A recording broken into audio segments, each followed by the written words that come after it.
Okay. Hey, everybody. Hey, Jeanette. Thanks for saying hi in the chat. For the rest of you who are watching, please do join our chat and let us know what your favorite meal is to cook for yourself. So let us know what that is. Today, we're talking about cooking for one. So whether you're cooking for a whole family or you're just cooking for yourself, it's important to make sure that you're including healthy items like fruits and vegetables, whole grains, healthy fats, and lean proteins in your eating pattern. So cooking these foods can be less expensive than relying on convenience foods like freezer meals, fast food, or takeout. It can have a real positive impact on your health over time. So this is an investment in yourself. And it's important. You are worth it. You are worth that investment. So I want you to start by thinking about your schedule.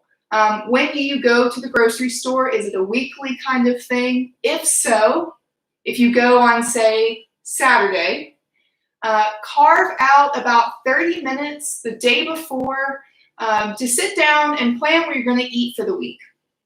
So as part of the Meds curriculum, we have this cool planning tool, and I'll hold it up so you can see. That gives you an idea of, if you're going to cook these things, what do I need to buy? So this is one of the links that I posted in the chat at the top of the chat. So you can scroll up and find that PDF. For those of you watching this recording later, I'll put that in the description so that you can see that there as well. The idea with planning out your meals is that then you have a better idea of what's coming, right? So think about commitments that you already have for the week. Right now, there might not be many social commitments that involve food. And then think about food items that you already have on hand that you can use as ingredients, right? So wave hey to that can of black beans that's in the back of your cabinet, and go ahead and pull it out and use it. You've got that food, so make use of it. Also think about what you're going to buy based on sales or what's in season. Create a relationship with a local farmer. Especially right now, supporting our local farmers is so important, and we have so many great farmers that we can support here in Alamance County. Create a relationship with one of your local farmers and buy from them. Think about what's in season. Try to think about maybe introducing one new recipe a week, but don't overwhelm yourself, and don't feel like you have to pick really complicated recipes. So it can just be, 5 ingredients or less, or even 3 ingredients, and still be really delicious. Let's see, what else? Also, keep in mind your favorite recipes, especially if the week is quite hectic. Put, your list of what you're going to cook. Make it things that are quick, easy. You could make them blindfolded, types of things that you fall back on and rely on when times are stressful. Save the new recipes for weeks that schedules are a little less crazy. Okay, based on what you've written for your Cook This section, write out your grocery list, and then you might find that over time, this planning element saves you time in the long run because you walk through the grocery store with more purpose, and it goes a little bit faster. I am the type of person that I get distracted very easily by what's around in the grocery store, so it helps me to have a list going into it. Okay, when you're thinking about buying in bulk, if you're just buying for yourself, bulk is not always better. So, I've got my big thing of olive oil here, but if I'm not going to use this olive oil within a month or two, I'm kind of throwing away money that I spent, right? So buy things in containers that you will use, containers that make sense size-wise. If it's something that could be frozen or that you could separate and freeze, things like meats, seafood, bread, nuts, the list keeps going. There is a video that I've done on freezing, so if you're interested in learning more about that, It's in our channel's page. You can go a couple weeks back and check that out. But parchment paper can be your best friend if you're freezing, things individually and putting them away. The bulk can get you a better deal, but just keep in mind that if you're not going to use it before it goes bad and you can't freeze it, then the deal is moot, right? Okay. Also, think about your leftovers as ingredients. Try to get away from the idea that, you have to meal prep 5 days worth of the same meal, and that's the only way to do it. Think about making ingredients instead of making dishes. So when you meal prep, consider coming home from the grocery store and setting aside an hour to prep your ingredients, right? So you can see I've gone ahead and cut up some bell pepper, onion, part of a butternut squash. The rest is in the fridge. It makes a lot, right? And then part of a head of broccoli. While you're cutting up your vegetables, you can be cooking grains for the week. So pick a grain that you enjoy or pick a new grain that you haven't tried before and make that an ingredient that you're going to work with for the whole week. So some grains cook faster than others. We've talked about quinoa before. Quinoa is a great source of protein as well, and it cooks quickly. Couscous cooks really quickly, so that's a great choice as well. Could be brown rice, could be bulgur. Your options are endless. You could also, in addition to or in place of, cook something like lentils, which don't require soaking ahead of time and are pretty easy to cook as far as legumes, beans go. You could put a pot of black beans on and make beans for the week as well. But just think about when you come home from the grocery store, if you have some time to prepare foods for the week, think about it like you're preparing ingredients for dishes later on. So take your quinoa, for example. If you cook some quinoa, then you can use that quinoa as an ingredient in a greens and grain bowl, a salad type of mixture. You could use that quinoa as a bed underneath some fish or chicken or another lean protein.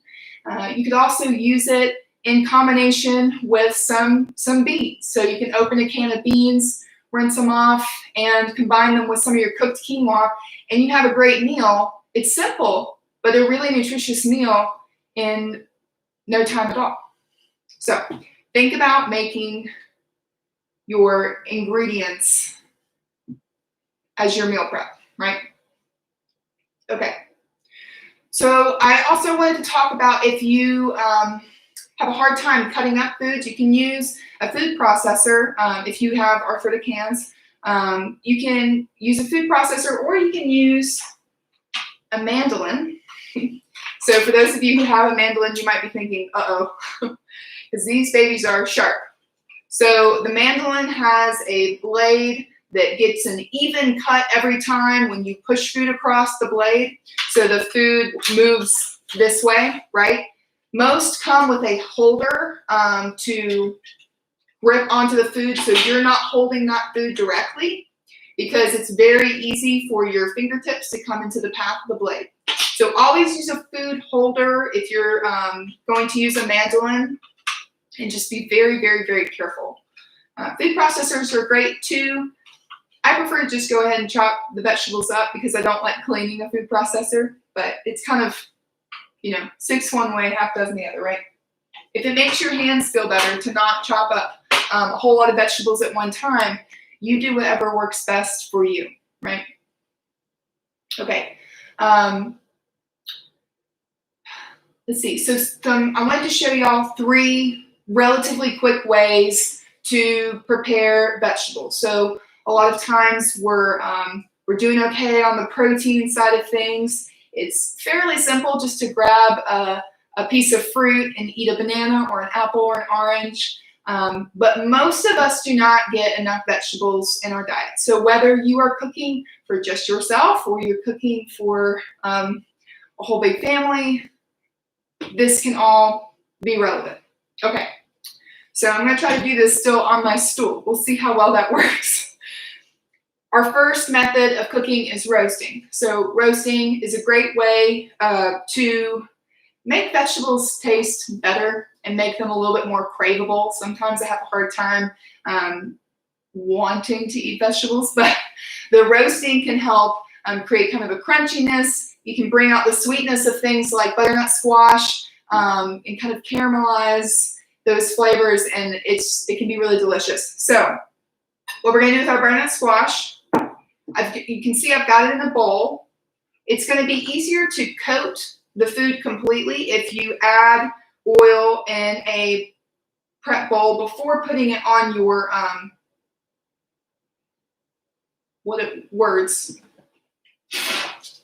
my tray that is already ready for me. So we'll add a little bit of olive oil. That's kind of a lot of it. That's okay. A little bit of olive oil, some salt, and y'all don't be afraid to use salt. It is okay. Just know that it shouldn't be your only way of flavoring your food. You want to enhance the flavors of the food that's there. You want to start with good quality ingredients and just enhance those flavors. You don't want to mask it with tons and tons of salt.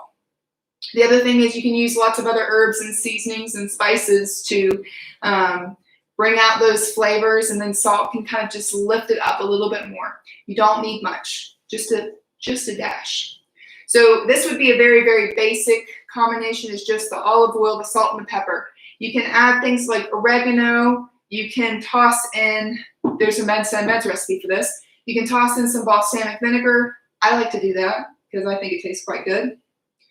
But if you were making this butternut squash, again, as an ingredient, thinking about it as an ingredient for the remainder of the week, then you might not add all of the flavor components at the front end. You might kind of do a more plain roasted butternut squash and then season it depending on what you're using it in dish-wise later in the week. Okay, so I've got my spatula so I'm not getting totally gross. Okay. I would say that's pretty well coated. All right. And then I have a foil-lined tray. I'm just going to dump, limited space here. I'm going to dump this out onto my tray. Well, we'll do it all. I'm worried it's going to be kind of crowded, but that's okay. I'm going to spread it out. You want each piece to be touching the pan, or the foil. And that's just because you want it to cook evenly, and you want each piece to have kind of that nice, characteristic roasted quality, right? Okay, so that's pretty much good enough, I would say. Good enough.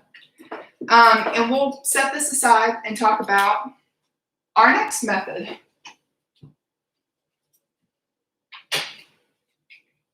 If I were going ahead and roasting that right now, what I would do is set the oven for 400 degrees. I would have done that ahead of time. 400 degrees Fahrenheit. Depending on the food, whatever you're roasting, it could take anywhere between 15 to 30 minutes or even closer to 45 or an hour. I cut the butternut squash into cubes, so it should cook a little bit faster. You can just kind of eyeball it, guys. You don't have to use a recipe. You don't have to follow anything that tells you precisely when exactly to pull things out. Just look for a little bit of charring on your roasted vegetables, and you'll know if you pull it out and you can put a fork all the way through the vegetable and it, goes through cleanly and doesn't give you any resistance, then it's ready. You're good to go. It's not going to hurt it to leave it in the oven for a few minutes longer. It'll probably just get a little bit crispier. So, kind of play with it, engage it, and see what you think. You could start with about 20 minutes when you're roasting vegetables, and then check it and add some more time if needed from there. So the next method is a saute. So you can see I have my little single burner stove here for you. And I do mean saute instead of stir fry. So the two are a little bit different. I'm going to turn on my pan and get it going. So with the saute, the key elements are pretty high heat, a little bit of oil, and then food that is in a pretty even layer on the pan and room in between the pieces of food. So this is a time when actually cooking for just one person might be an advantage because you're not trying to crowd the pan and make a lot of food at one time. So what I've done is I've cut up my vegetables. I'm going to use and actually I would probably use some of my onion in my butternut squash roasted as well. I might go add some once the video's over. But I'm going to add a little bit of onion, a little bit of green pepper. If you wanted to go ahead and saute a larger batch and then again use it as an ingredient later on, you could, or you could just saute the amount that you need for that one meal. That'd be a great way to do it. Okay, so we're going to let it keep going. Some thoughts about herbs and spices. You can buy pre-made blends, which is a great way if you're kind of unfamiliar with spices or don't feel like you're very comfortable just coming up with your own blends.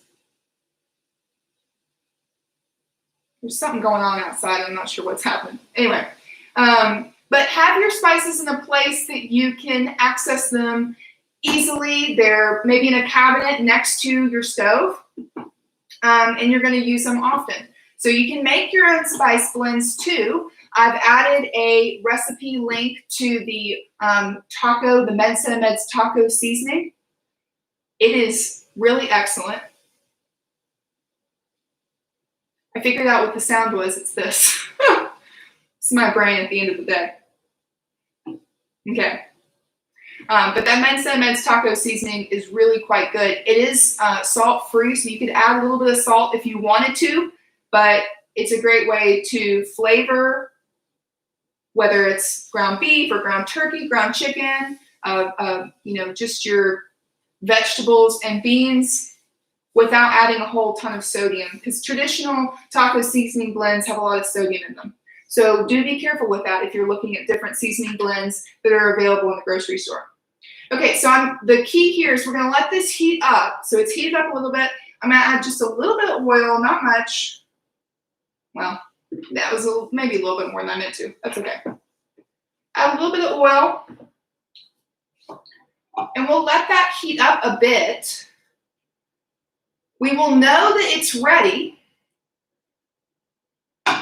when the food that you add starts to sizzle. So to give you an example, I'm going to go ahead and put a piece of onion in there. The oil hasn't had a chance to heat up, so it's not sizzling yet. It's not hot enough. So we'll give it another few minutes. Don't be afraid to use high heat. That's the whole way that the saute works. So, keep it fairly high, and the food will cook quite quickly. Yeah. If you wanted to do a stir fry, that's another great way to cook vegetables. It would be lower heat, and you would, as it sounds, stir the vegetables around to coat them evenly and to kind of distribute that heat. This onion is starting to bubble, so we'll start adding some more.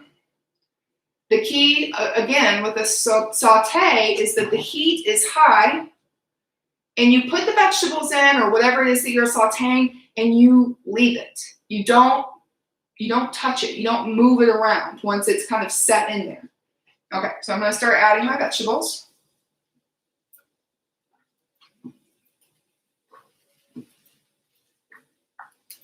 Just sort of toss them in. I know I'm cutting myself off here with the video. Trying to add them without crowding the pan. So you can kind of see my pan. There is space in between the vegetables. It's not just a really crowded layer. I'm going to kind of spread everything out, and I'm just going to let it sit. See, it's hard to resist that urge to push food around. Okay, So we're just gonna let it sit on that high heat for a minute. What that does is that creates a char, and it makes it that really pretty, like sauteed vegetable look that you would get at a restaurant. And it's because it has time to connect with that heat source, the pan, and the food, and create this browning of the food. So let it sit and do its thing. The last easy method of cooking our vegetables is steaming, specifically steaming in a microwave. So I'm sure some of you already do this. For those of you who don't, I've got my broccoli here. If you've been in a program with me before, you know that my mom would always steam broccoli when I was little, and I didn't like it. So I prefer roasted broccoli, but if you're okay with steamed broccoli, what you can do, put your broccoli in a container. This is a little bit, it's spilling out just a bit. But put your broccoli in a microwave-safe container, whether it's glass or ceramic, or even a microwave-safe plastic. Fill it with just a little bit of water. It doesn't take much, just to cover the bottom of the vessel. That's even too much. Okay. So just a little bit, just enough to cover the bottom there. You can kind of see the water line. And then you can cover that, move down. You can cover that with a plate or microwave-safe plastic wrap and be good to go. Okay? All right. This is starting to get some color on it. You can pop this in the microwave for starting with 2-minute intervals, and then see if you're doing portions for just one person, it'll take less time to cook, right? So another pro for cooking just for one. So start with 2 minutes, see how it looks, see how it feels. If it's bright green and is tender to the touch, then it's ready.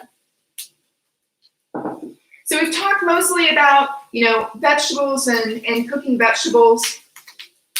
And thankfully, see, here we go.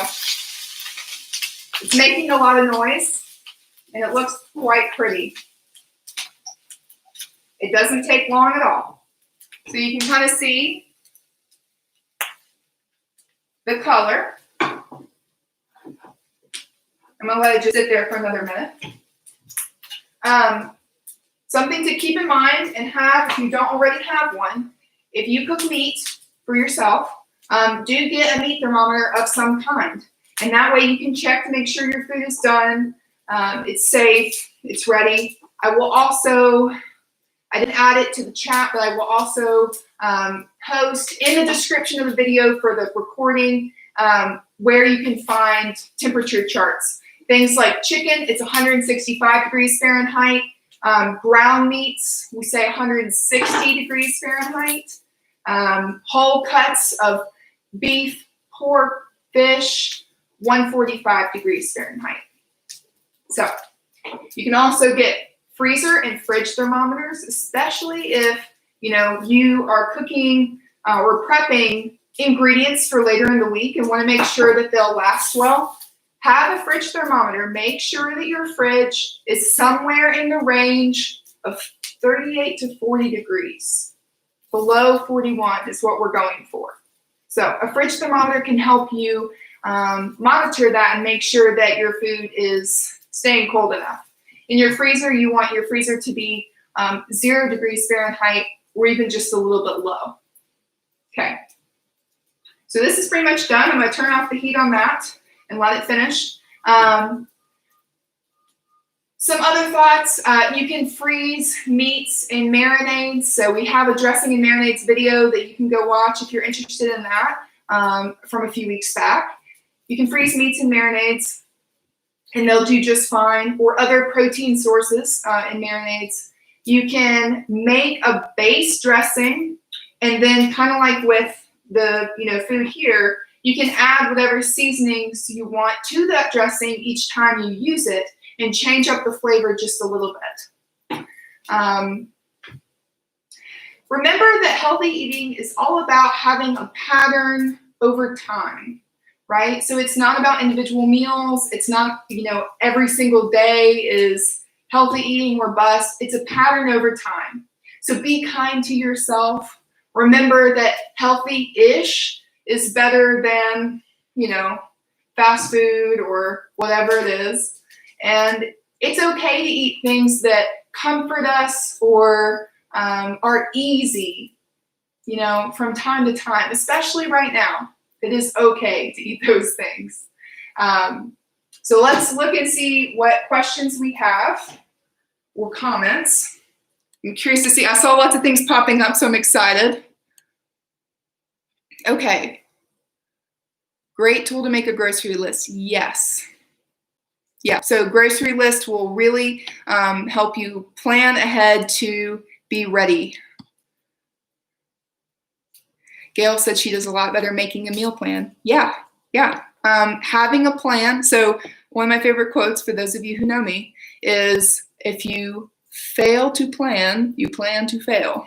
So sounds a little bit like doom and gloom, but it is true that planning really helps things out. Kurt never gets tired of chili. I feel that.